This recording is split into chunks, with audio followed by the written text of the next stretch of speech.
Comic Talkers, where comics are always the top of our discussion. I'm Mary, And I'm Brandon. and we are back again with our 52 book club. We are looking at week 26. We are officially halfway through. Yeah. As always, every single week, we tell you if you are not caught up, go do that. Seriously, we are halfway through. You don't know what's going on. You are going to be so confused. We have it all spelled out for you. Please go look in the playlist. And Brandon's going to start us off on this, So, because this is his storyline that he's been covering for most of the series so far. Brandon, what's happening? so we go to Renee and Vic as they're being carried by Black Adam and Isis to the location they need to be going. And what I love is that you get to see Renee's monologue again. Something we haven't seen in a while now is her own monologue. Um, I know Mary has talked about the monologue as well, being that that's actually really unique the way they do it. It's their hand scribbles, it's her writing, it's her like writing in a journal, pretty much. And we enjoy this a lot. But it states the following.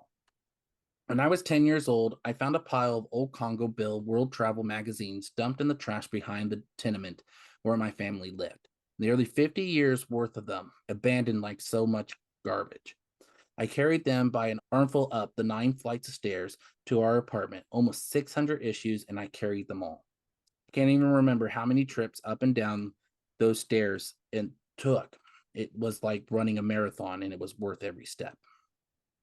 I love those magazines. I lost whole days staring at the pictures of the places I knew I would never go. India, Vltava, Egypt, Uthron. I was never going to see the Himalayas or the Great Pyramid. As of 6 months ago, the farthest I'd ever been from home was Keystone City, and that was for a prisoner transfer. I figured if I saw the bright lights of Metropolis before I died, I count myself lucky. All things being equal, I'm counting myself very lucky right now because she's in the arms of ISIS, but they're up in the Himalaya areas and in the mountains. And I love how Vic is like clutched on to Black Adam the way he I is. love I love how Vic is like hanging on to Black Adam. And Renee's just being lifted by Isis's arm, like, carrying it like like a baby in some ways. And it's just fun to watch. And then you see Osiris just running amok, like, yeah, let's go. Now they land in the Himalayas. Black Adam confirms with them, this is where you want us to part ways because, you know, he reminds them there's nothing for miles, no villages, no settlements. And Vic goes, yeah, that sounds about right. And Adam goes, then we have come to the parting of our ways. And Vic says, thank you for everything. And he goes, well, Adam responds with, it is we who should be thanking you, Mr. Sage. Isis and I owe both of you and both you and Renee a great deal. My family counts you as friends. You will always be welcome in Kondak. You don't see this in Black Adam very often, where he welcomes people to contact freely. And now you see that with Vic and Renee, that they are welcome because of for what they've done for the country of Kondak and for them. And Osiris comes up to Vic and Renee and says, a month ago, my name was Amon. I thought my sister was dead and I was never going to walk again. Now my name is Osiris. I have a family and I can fly. None of that happens without you. And Isis comes up to him after and says, you gave us the gift of your friendship. You saved my wedding day. But most of all, you returned my brother to me. May there always be more questions for you to ask, Charlie, as she kisses him on the cheek. And she turns to Renee and says, and may you find the answer you're desperately seeking, Renee. And Renee responds, the only answer I want concerns Energane, Isis, and how to stop them from invading Gotham. And Isis says something very interesting. And perhaps you are asking the wrong question. Who are you, Renée Montoya? And she hands her a rose. And they fly off, and Renee goes, hell if I know. Now, we see somebody that we haven't seen for a while, or we haven't heard from a while, Vic's right-hand man, Todd. Now, we actually get to see him physically. Now, I love Todd. I think he's great. And what I love too is he's in the Himalayas with them. And Vic reads him like, "Hey, you made it to the middle of nowhere." And he goes, "With the help of several or chartered jets and a state-of-the-art GPS system, yes." And he slips down the ice. From what we just saw, I think you had a better mode of travel. He says, "Air Black Marvel, it can't be beat." And so pretty much this is the first time you see Taunt or Aristotle Roeder meet Renee for the very first time.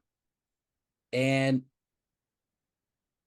this is what's interesting. He goes, "Pleasure, I've heard a lot about you." And she goes, "Mutual, I've heard very little about you." And she goes, "That sounds like Charlie. You almost know what he's thinking at the best times. But there's somebody else standing behind them. And I can always say that he looks like The Rock in that famous picture of him being the turtleneck and jeans and with this little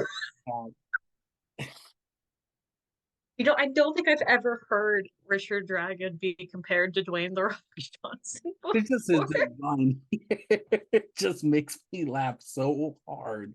Because I literally looked at this and just went, "This is The Rock." They just designed him like that with his attire. But it is Richard Dragon. Now, Vic asks him, "Richard, you coming down here or not?" And he goes, "Going down is easy, right up to when you hit the bottom, ask any drop of water. The hard part is climbing up again." And he goes, "Isn't that right, Renee?" And he goes, "Charlie, who the hell is this guy?" And Vic reminds her that this is Richard Dragon, Renee. He's a teacher, the real deal. He's the guy who taught me, and he's just told you that class is now in session. We turn to day 2 with a segment on TV called "You Are Wrong." And of course, they're talking about what has happened in week 24. Where is Batman, Wonder Woman, and Superman at this point? Where's Martian Manhunter? That every Justice League needs a Martian Manhunter at this point in time. And casualties are in the triple digits, fatalities in the double digits, like Luthor, the Everyman Project called it. Irresponsible of this new Justice League, of course, for the event that happened weeks ago. And the former president to blame? They announced that Dr. Henry Irons is going to be a guest on the show. And he states that Luthor is responsible for every one of those deaths. Heroism isn't something you get from a bottle. But others disagree, which the show is scene of Natasha saying they've buried the last wannabe hero and hosed the blood off the side. And this guy goes, "Now all that remains is to point the finger. Whose fault is it? A third string JLA, Lex Luthor, the missing hero? You. You better not hope not. I'm Jack Ryder, and you're wrong." Joining Jack and Dr. Irons is a special surprise guest. John kind of talks about a little bit, though, of how give powers to everyone who comes calling. What do they think is going to happen? You have a building on fire. You call the fire department, Jack, not just because they have the tools, but because they've trained day after day and how to use them. And he goes, Jack kind of responds, "So the hell with the Citizens Fire Brigade, right?" And he goes, "No, there's a difference between entering the burning building and passing buckets of water down a lot. You want to blame someone for that massacre, blame Lex Luthor. He's already on trial for crimes committed during his presidential administration." But before he can even finish that sentence, Jack brings out another guest. Someone we haven't seen, well, we've seen since all this, but these two have not been face to face with each other since week 21 at the funeral of Trajectory. We see Natasha Irons come out of the blue. And of course, Jack thanks her for coming on, and that restates what Dr. Irons has said, that here, that he has some interesting acquisitions about the Everyman Project. And she states, "Yeah, Jack, it's called MB. And most of us get over it by the time we're 10. And he does state, or Jack does, but he does raise some valid points about regarding your training. And he goes, which is why Infinity Inc. trains for hours every day. Blaming Luthor is like blaming Mazzato for selling a motorcycle to a kid who refuses to wear a helmet, with John responding back and saying, no, it's like selling a motorcycle to a kid who has no license. I think too that it's interesting that they're having Natasha say it's called envy, and most of us get over that by the time we're 10, when the entire reason she became part of Luthor's force to begin with is envy. Yeah, I agree with that. I looked at that too and said, isn't she the one that actually envied her uncle for having these powers, even though her uncle was not asking for these powers? It's a really interesting statement. And Natasha continues on and states the following. Look, the real reason here is heroism. Luthor has given everyone the opportunity to be a hero. And Steele finally says it on national television. And he'll take it away just as fast. These powers aren't permanent. He can remove them. And Jack says, you have proof of that. And he goes, we have preliminary data that, and Natasha doesn't even let him finish and says, fact is, Jack, some of the old heroes are threatened by this. And instead of getting out there and doing the job, they'd rather sit around complaining and taking pieces out of the people who do. And John tries to state heroism is an act of altruism. How altruistic can you be when you're funded by Lex? And of course, she interrupts and says, my air set is going off. Looks like there's been an explosion in Hobbs Bay. You can stay here and be on TV. I have to go help. And of course, you kind of just see John with this expression of sadness in his eyes to see that Natasha is being the way she is. It's also like acting as if Infinity Inc. literally wasn't televised for their first appearance, as if they're not being media trained. Yes. That's what I said. Now, I'm going to turn it over to Mary because we're brought to people that are really known in DC Comics a little bit. No, not really. What we see is this spooky old, like, Queen Anne style mansion that kind of, in some ways, reminds me of the Winchester Mystery House. And it says Sivana on the gate. We see lightning strike what looks like a lightning rod and then go through the house. We're seeing all these pictures, including it looks like it might even be like Dr. Sivana and like a smaller Dr. Sivana. And we see this blonde woman in like a very nice red dress. And there are like these robot like butlers kind of going around carrying very fancy food. And she says, oh, for goodness sake, those two butterfaces are at it again. And we see two, they look like twins. And they look very much just like smaller Dr. Savanas with different haircuts. Says, my dearest sister, this is going to fix everything. And then we see them start to like argue about how they're going to like go back in time and like fix their lives. And the boy says, Father's Suspendium Globe will allow me to go back in time to travel into the deepest past, to the first grade where I can stop myself from wetting my pants in front of the whole class. It will change my life. She says, the first grade, I wanted to go back to the second grade to tell myself to get braces. Then I'll be pretty like Fuchsia. And then we see them get into like a physical altercation. But then within this globe, there's a figure inside the globe. It says, I know why. And they're like, who's that? One of Dad's enemies? And it goes, how would I know? And then it explodes. And then we see the blonde one from before go over like an in-house intercom and says, Georgia, Georgia, you two stop messing around in your father's lap this instant. Now get up here and set the table. And then, Mom, why can't Magnificus do it? So because he's finishing his tan. Now these are, of course, the 4 children that we've now had named for us. Junior, Georgia, Magnificus, and Busha are Dr. Sivana's 4 children. If you haven't figured it out from their names, Busha and Magnificus are ones who take after their mother. And Georgia and Junior take after their father. And in the lab, we see like a reptilian creature kind of watching the twins go upstairs. We see Dr. Sivana's ex-wife say, "Tell Busha and Magnificus our guests have arrived, and it'll be lovely if they joined us." And then she opens the door for their guests for dinner, and it's the Black Marvel family. Her name is Venus. Isis introduces herself and her brother. Isis, what an interesting home.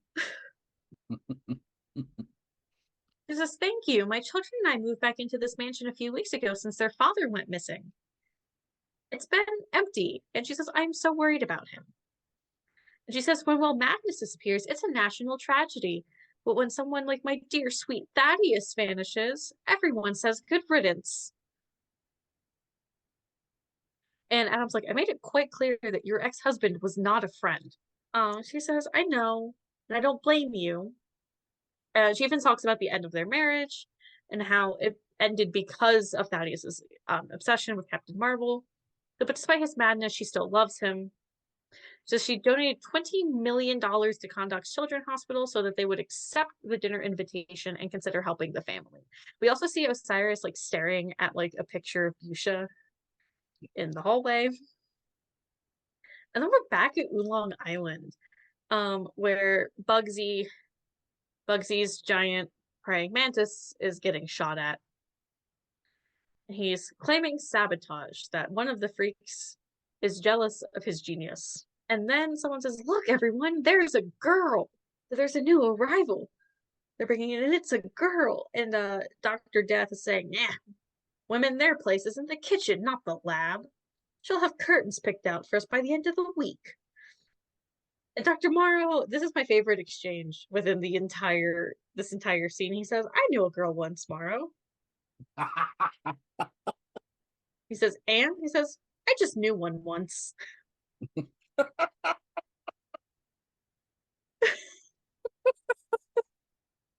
And then we see Dr. Kale being brought in by one of Intergang's creatures. She says apparently there's some trouble with the recombinant DNA in the Four Horsemen project you're all working on. She says, "Don't suppose one of you might have a restrictive enzyme sequencer to spare, would you?" They all kind of look at each other, and some of them are having drinks and like rubbing their necks. And then all of a sudden they're like, "Here, mine, use mine. I got one. Have two. I don't need them. I have a workspace to share if you want." And then we're back at the dinner table with the Sivana family. Black Adam says, "We will take searching for your husband under serious consideration, Lady Sivana." She says, "If you do happen to find him, please don't hurt him." But then Osiris and Isis have an argument. He says this is stupid. She only donated that money so we'd go after that crazy scientist. We should be fighting the Sivana family, not eating turkey with them. So I'm leaving. She says, "Where are you going?" He says, "Don't you get it? All we've done the last few weeks is fly laps around the world, running from one function to the next. I've done everything you've asked of me. Now I need something more." She asks him, "You share the powers of Black Adam. You have a wonderful home. You have a family again. What more do you need?" He looks at her sadly and says, "I need friends." And then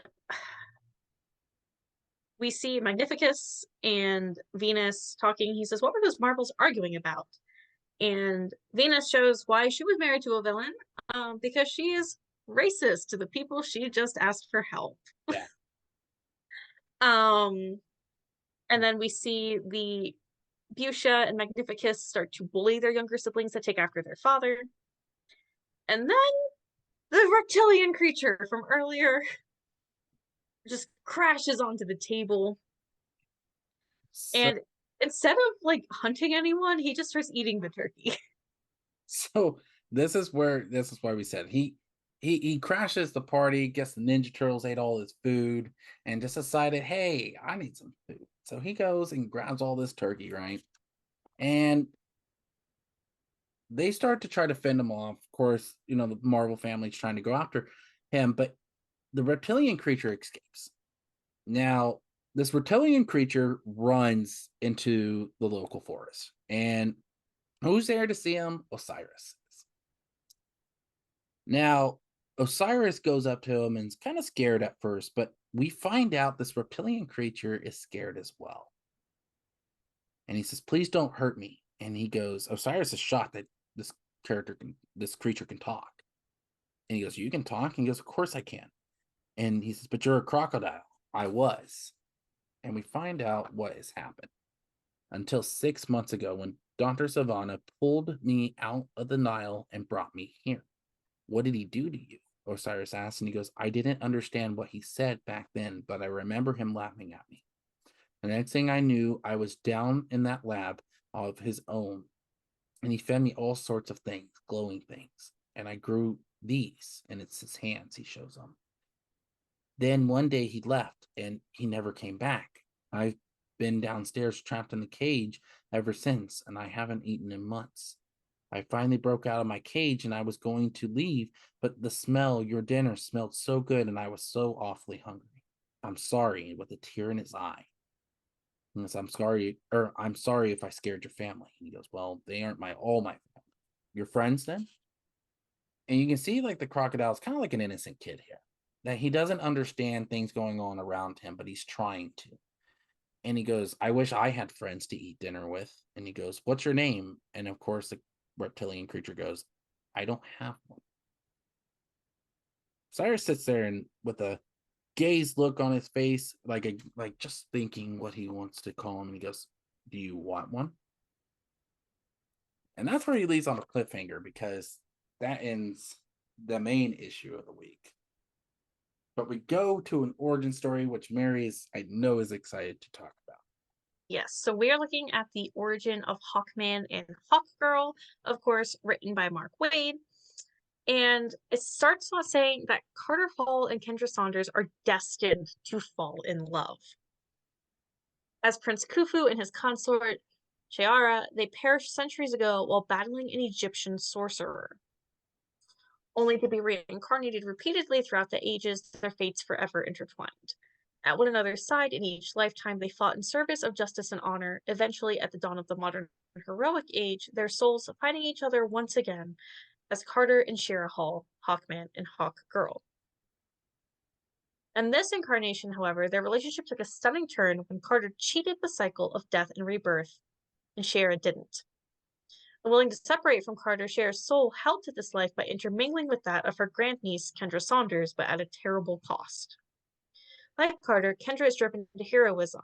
Unlike him, she has no memories of any past lives and rebels strongly against her feelings towards this man she seems fated to love. As apart as often as they are together, these winged hunters soar above St. Roch, Louisiana, protecting its citizens from bizarre menaces, both Earth-based and intergalactic. Whether their passion can someday be rekindled, however, only time will tell. The Hawks defy gravity using artificial wings and harnesses made of nth metal from the planet Thanagar. Both are aggressive combatants skilled in ancient weaponry. Central storylines are The Legend of Hawkman, JSA Return of Hawkman, and Hawkman Endless Flight. And their alliances are to the JSA and the JLA. This ends week 26, so if you have not caught up to this, I'm sorry that you listened to this, and spoiler, but we did warn you ahead of the episode. So please go check out weeks 1 through 25 as Mary and I cover this event. Like we said, this is the halfway point of this series. Let us know what you think. Let us know what you hope the crocodile's name. What would you name him? Yeah, what would you name the crocodile? On top of it, let us know what you think about the Sivana family. Not only that, let us know what you think about the series. Let us know what you love about it. At this point in time, some of your favorite moments at this point in time, since we're already at the halfway mark. As always, hit that subscribe button, hit that bell notification so you never miss an episode. Like the video. Please let us know what you think. Also, this is a YouTube exclusive. But if you do want to listen to us more on comic books and anime, you can go check us out on our normal podcast, which you can find on Spotify for podcasters, Spotify, Google Podcasts, Apple Podcasts, Pocket Cast, so many other platforms as at Comic Talkers, where you can listen to all that great content. Follow us out on Instagram, Facebook, and TikTok at Comic Talkers. And without further ado, my name is Brandon. And I'm Mary. And may comics always be the top of your discussion.